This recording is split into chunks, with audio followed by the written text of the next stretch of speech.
everybody.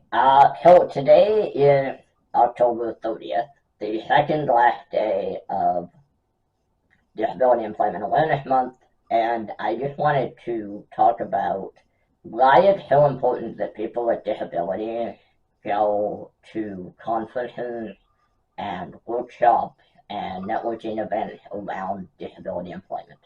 Because I have been involved helping organize a conference called the IDEA Conference, which is Inclusion, Diversity, Equity, and Accessibility. I've been involved in organizing that conference, helping organize that conference for the last 2 years. And it's been amazing. It's been amazing to see it grow and see, more and more people attend the conference. But there's a problem. There's a problem when we talk about disability employment. And there's this mentality that Disability Employment Awareness Month is for employers. Yes and no. Yes, it is for employers to help them understand the importance of inclusive employment and help them get resources, get information that they need about inclusive employment. No, because it's also about people with disabilities. It's also about our community.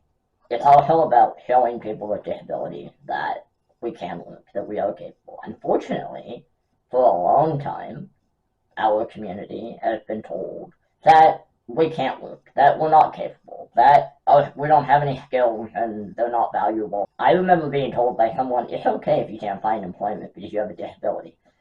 No, that's the wrong mentality. If you have a disability, you can be employed. It's about finding the right job, and it's about finding the job that matches your skills and your abilities, just like every other human being on the face of the planet. It's about that, but it's also about us, our community, being in the room with employers. It's about us standing face to face with an employer who maybe has these preconceived notions that people with disabilities can't work, who maybe does believe that people with disabilities have no skill. We need to stand in front of those employers and we need to shake their hand and we need to say, hey, my name is Mike. I am really great at customer service. So, I would love to look at your company and, these are the things that I can do and these are my skills and this is my experience. Because you can take employers to 100 workshops.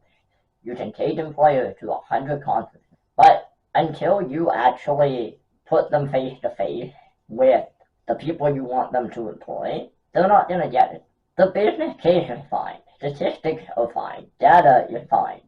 But actual storytelling and actual human interaction is what makes people think differently. You have to show people. It's really important that we do that. So it is important that people with disabilities attend conferences. Nothing about us without us. That's the slogan of our community. You would not have a conference about Indigenous people without inviting Indigenous people. Say that you wanted to have a conference about anti-racism, and you didn't invite anybody who was a person of color, or who was Indigenous, or who was Black. You only invited white people. That's all you invited. You wouldn't do that, right? You would invite the people who understand the issue, that have that lived experience. You would invite people of color. You would invite Indigenous folks. That's why people with disabilities attending these conferences is so important. Because we need to be in the room to be able to tell our stories. And you can say, yes, okay. So have the speakers be people with disabilities. Have the MC be a person with a disability. Do all of these things.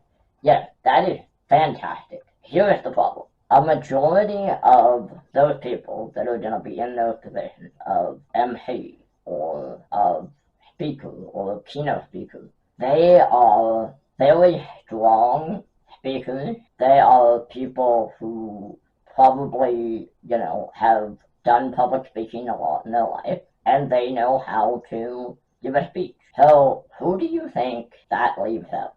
It leaves out the most marginalized part of the disability community, those with intellectual disability, those who are nonverbal, those who maybe have severe speech impediment that make it hard to understand them. And I'm saying that as somebody with a speech impediment.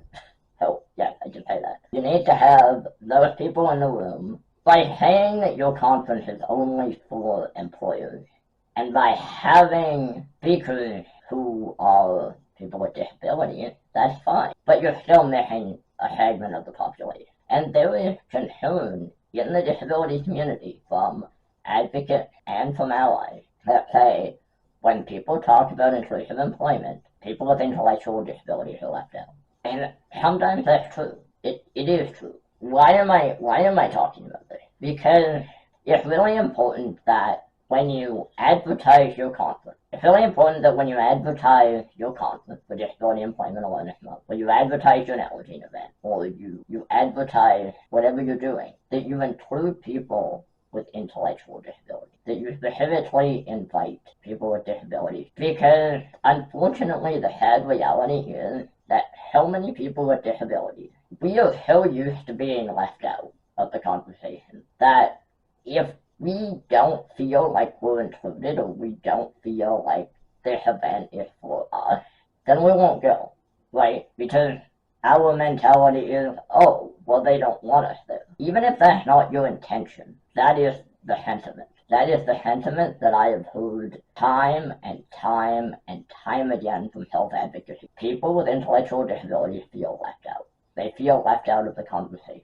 So, while yes, making the business case to employers is really important, we also have to make sure that we are empowering and encouraging people with disabilities to be part of that conversation. Because we are part of that conversation. Diversity, equity, and inclusion, Disability Employment Awareness Month, none of this would exist without us. So we need to be part of that conversation. And yes, I understand that that takes money and that takes funding for accessibility and all of that stuff. But it is so important that we find a way to include people with disabilities. It is so important that we find a way to include actual lived experience of people with disabilities.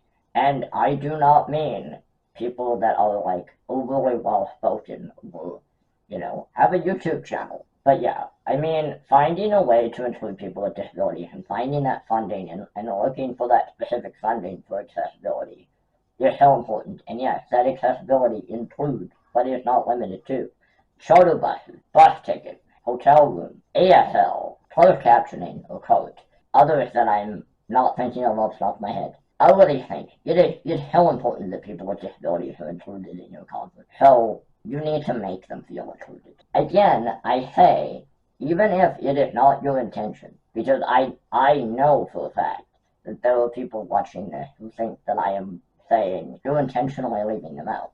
No, you're unintentionally leaving them out. Because again, by not having them included in your marketing, in your advertisements about the conference or the event, you're actively leaving them out.